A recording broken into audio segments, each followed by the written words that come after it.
Bismillahirrahmanirrahim. Assalamualaikum warahmatullahi wabarakatuh. Salam sejahtera untuk kita semua. Masih di sini dengan Pak Budi. Dan untuk materi kali ini kita akan membahas materi kelas 11, materi tentang jaringan hewan, submateri jaringan ikat. Materi ini masih ada kaitannya dengan materi sebelumnya di video yang lain, yaitu materi tentang jaringan epitel.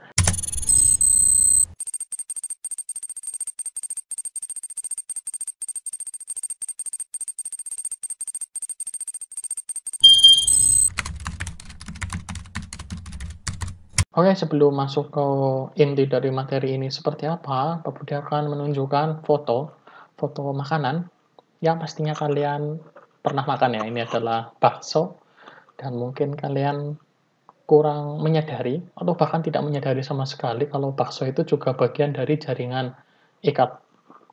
Ya, jaringan ikat. Di mana posisinya? Yaitu ada di ini. Yang putih-putih ini. Ini adalah salah satu bentuk jaringan tulang rawan yang ada di sapi atau di ayam, mungkin tergantung jenis baksonya. Dan yang menyelubungi kan dibuat dari daging ya. Daging itu adalah otot, dan otot juga merupakan jaringan pada hewan. Jaringan otot. Jadi otot juga termasuk daging. Nanti akan kita pelajari di materi jaringan otot.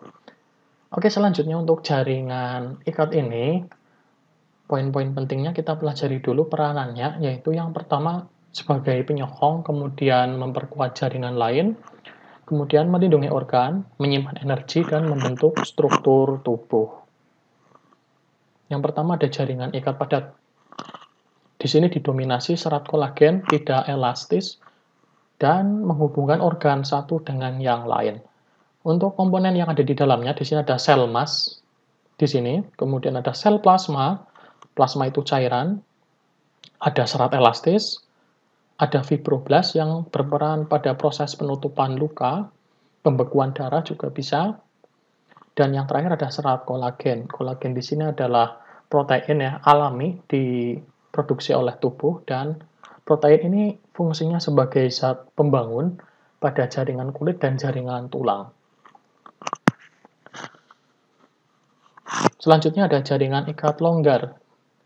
Pada jaringan ikat longgar, matriksnya terdiri dari serat kolagen, kemudian ada retikuler dan elastin. Dan ini perannya untuk membungkus organ tubuh. Pada jaringan ikat longgar terdapat nukleus fibroblas, nukleus berarti inti ya. Kemudian ada kapiler darah, dan ada serat kolagen, serta beberapa sel adiposa. Jadi tidak mendominasi sel adiposa ini. Sel adiposa adalah sel lemak yang nanti akan kita pelajari setelah ikat longgar, jaringan ikat longgar. Nah, ini dia adalah jaringan lemak atau adiposa, tersusun dari sel-sel lemak tanpa serat intraseluler dan matriks sebagai pelindung organ dan sebagai cadangan makanan serta pengatur suhu. Berarti kan nukleus adiposa ini letaknya di pinggir, bukan di tengah ya. Ini adalah ciri khusus dari jaringan adiposa itu sendiri. Kemudian juga terdapat fibroblas, dan ini adalah sel adiposanya yang bulat-bulat ini, yang besar ini. Ini adalah sel lemak. Jadi normal ya, dan wajar kalau identik dengan lemak pasti orangnya gendut. Oke, ini adalah jaringan tulang rawan hialin. Jaringan tulang rawan. Matriksnya berwarna putih kebiruan dan transparan. Di sini juga elastisitasnya tinggi, ditemukan di persendian ujung tulang rusuk serta saluran pernafasan. Untuk bagian-bagiannya ada matriks, ada lakuna, ini lakuna, kemudian kondrosit, kemudian ada perikondrium. Untuk matriks sendiri tadi sudah Pak Budi jelaskan, yaitu cairan. Kemudian lakuna itu adalah membran yang membungkus sel tulang ini. Ya, terus ada kondrosit, itu adalah sel tulang rawannya. Kemudian ada perikondrium, yaitu selubung ini apa namanya? Selubung jaringan ikatnya. Perikondrium itu selubung jaringan ikatnya. Selanjutnya ada jaringan tulang rawan elastis, yaitu terdapat serat elastik warna kuning memberikan daya lentur dan menyokong jaringan. Bagian-bagiannya yang paling ujung ada perikondrium ya, tadi itu adalah selubung jaringan ikat, kemudian ada matriks, ada serat elastik, kondrositnya ada, dan juga lakuna. Oke, selanjutnya jaringan tulang rawan fibroblast. Matriksnya berwarna gelap keruh, banyak mengandung serat kolagen, perannya sebagai pelindung dan juga penyokong. Bagian-bagiannya ada kondrosit, kemudian ada lakuna, ada matriks, serta serat kolagen. Dan ini adalah jaringan tulang keras. Tulang keras pada tubuh manusia, kalian bisa menemukan di tulang lengan, kemudian lengan atas ya, kemudian di tulang paha, itu juga termasuk tulang keras. Bagian-bagiannya ada lamella, lakuna, canalis havers, dan lamella interstitial. Kalian bisa melihat posisi bagian-bagian tersebut di mana.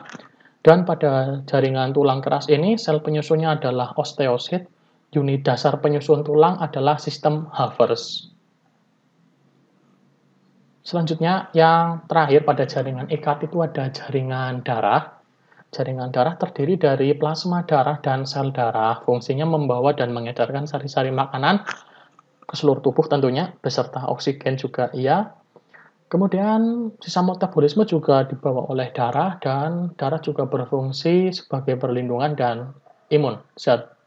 Bukan zat ya, sebagai sistem imun, sebagai komponen daya tahan tubuh kita. Tapi ini fungsinya menyesuaikan dari darah itu sendiri. Memang iya ya, untuk sel darah putih ini fungsinya sebagai imun, sebagai perlindungan tubuh kita. Trombosit di sini fungsinya proses pembekuan darah. Jadi nanti akan membentuk benang-benang fibrin supaya darahnya itu tidak keluar terus loh kalau ada luka di kulit kita atau di bagian organ tubuh kita. Peran trombosit nanti yang akan membekukan darah dan menutup luka. Kemudian ada eritrosit, sel darah merah. Sel darah merah ini fungsinya untuk mengangkut oksigen, sari-sari makanan juga. Oke, itu adalah komponen dari jaringan ikat yang terdapat di jaringan hewan. Dan Pak Budi rasa cukup untuk video pemaparan materinya. Kalau memang ada yang perlu ditanyakan, silahkan ditanyakan di kolom komentar. Kalau ada yang belum paham juga boleh dimasukkan di kolom komentar. Nanti akan Pak Budi revisi di kolom deskripsi. Dan tunggu video Pak Budi selanjutnya untuk materi jaringan hewan karena belum selesai. Jadi tetap di channel ini ya.